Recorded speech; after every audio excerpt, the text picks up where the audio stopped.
വചനം കേൾക്കാൻ തുടങ്ങുമ്പോൾ അവനെയും അവൻ്റെ കുടുംബത്തെയും അവൻ്റെ സകലത്തിനെയും ദൈവം അനുഗ്രഹിക്കാൻ തുടങ്ങി. അതാരറിഞ്ഞു?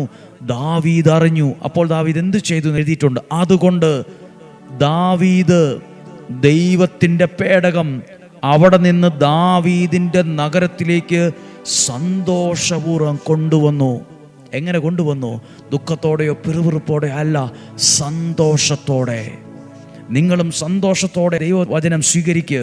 നിങ്ങളും നിങ്ങളുടെ കുടുംബവും അനുഗ്രഹിക്കപ്പെടും. നിങ്ങൾ പ്രാർത്ഥിക്കുന്ന വിഷയത്തിൻ്റെ മേൽ ദൈവത്തിൻ്റെ അത്ഭുതങ്ങൾ സംഭവിക്കാൻ തുടങ്ങും. ദൈവത്തിൻ്റെ ഇടപെടൽ ഉണ്ടാകാൻ തുടങ്ങും. നിങ്ങൾ ഈ വചനം വായിക്കുമ്പോൾ കേവലം ഒരു കേൾവിയായി മാറാതിരിക്കട്ടെ.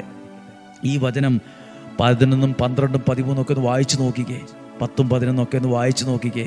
ദൈവത്തിൻ്റെ പേടകം ഹിത്യനായ ഓബദിൻ്റെ വീട്ടിൽ വച്ചപ്പോൾ ആ വീട് ശക്തമായി ഇന്നലെ വരെ ഉണ്ടായിരുന്നത് പോലെ അല്ല.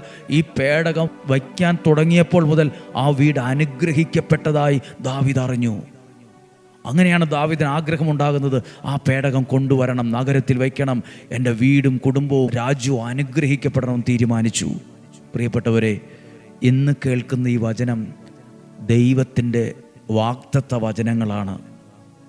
ഇന്ന് ഞാൻ എന്നിലും എൻ്റെ കുടുംബത്തിലും സൂക്ഷിക്കേണ്ടത് ദൈവവചനമാകുന്ന പേടകമാണ്.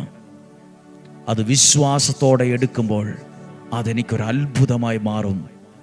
അത് മറ്റുള്ളവരറിയാനിട വരും. ഹിത്യനായ ഓബദ് പറഞ്ഞു നടന്നോ, എന്നെ ദൈവം അനുഗ്രഹിച്ചു, 90 ദിവസം കൊണ്ട് എൻ്റെ അവസ്ഥ മാറിയെന്ന്. ഒന്നും പറയാതെ തന്നെ ദാവീദ് അറിഞ്ഞു, ദൈവത്തിൻ്റെ പേടകം ഇരുന്ന വ്യക്തിയും ആ വീടും ശക്തമായി അനുഗ്രഹിക്കപ്പെടാൻ തുടങ്ങിയെന്ന് 90 ദിവസത്തിനകം ദാവീദ് അറിഞ്ഞു. വചനം കേട്ടതിലൂടെ നിങ്ങൾ അനുഗ്രഹിക്കപ്പെടുന്നത് പലരും അറിയാൻ ഇടവരട്ടെ. വചനം കേട്ടു നിങ്ങളുടെ മക്കൾ അനുഗ്രഹിക്കപ്പെടുന്നത് പലരും അറിയാൻ ഇടവരട്ടെ. നിങ്ങളുടെ കുഞ്ഞുങ്ങളുടെ ജീവിതത്തിൽ നല്ലത് വരുന്നത്, മംഗളകരമായ കാര്യങ്ങൾ നടക്കുന്നത്, ദൈവത്തിൻ്റെ അനുഗ്രഹം വരുന്നത്, ദൈവത്തിൻ്റെ ഇഷ്ടം അനുഗ്രഹമായി മാറുന്നത് അനേകർ അറിയാൻ, ബന്ധുക്കൾ, മിത്രങ്ങൾ, ദേശക്കാർ അറിയാനിടവരട്ടെ.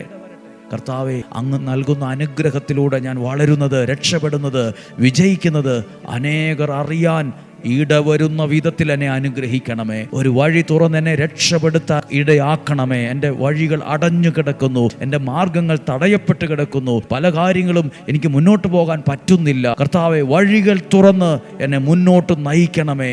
ഒരു മാർഗം തെളിച്ചു തരണമേ. ഒരു അനുഗ്രഹത്തെ എന്നിലേക്ക് പകരണമേ. ഇന്ന് പ്രാർത്ഥിക്കുക. ഈ വചനം എത്രമാത്രം നിങ്ങൾ മനസ്സിലാക്കിയെന്ന് എനിക്കറിയില്ല. പക്ഷേ ഈ വചനം പല പ്രാവശ്യം നിങ്ങൾ ഈ വചനത്തിലൂടെ കേൾക്കുമ്പോൾ നിങ്ങൾക്ക് ആ അനുഗ്രഹം എത്ര